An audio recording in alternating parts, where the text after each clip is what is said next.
ఇప్పటికే శరణార్థులతో తల్లడిల్లిపోతున్నటువంటి ఏదైతే యూరప్ దేశాలు ఎక్కడెక్కడి నుండినో బ్రతుకు తెరువు కోసమని వచ్చిన వాళ్ళు లేదా సరిహద్దులు దాటి వచ్చిన వాళ్ళు అలా వచ్చినటువంటి వాళ్ళకి ఆశ్రయం ఇస్తే ఆ ఆశ్రయం తీసుకున్న తర్వాత మతరాజ్యం కావాలి, షరియా చట్టాలు కావాలని చేస్తున్నటువంటి ఆందోళనలతో అట్టుడికి పోతున్నటువంటి ఫ్రాన్స్ కావచ్చు, జర్మనీ కావచ్చు, బ్రిటన్ కావచ్చు, సాధారణ ప్రజల తిరుగుబాట్లు జరుగుతున్నాయి.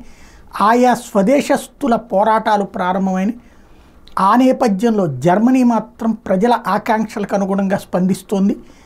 తాజాగా సరిహద్దులని టైట్ చేయడం ప్రారంభించింది. అంటే చొరబాటుదారులకు అవకాశం లేకుండా శరణార్థులుగా కొత్తగా రానియకుండా చూస్తోంది. అయితే ఇక్కడే సమస్య ఉంది. యూరోపియన్ యూనియన్ చట్టం ప్రకారం అయితే శరణార్థిగా వచ్చిన వాళ్ళని వద్దనడానికి, కాదనడానికి, వాళ్ళని మీద దాడి చేయటానికి, హింసించడానికి, వెనక్కి పంపడానికి వీల్లేదు.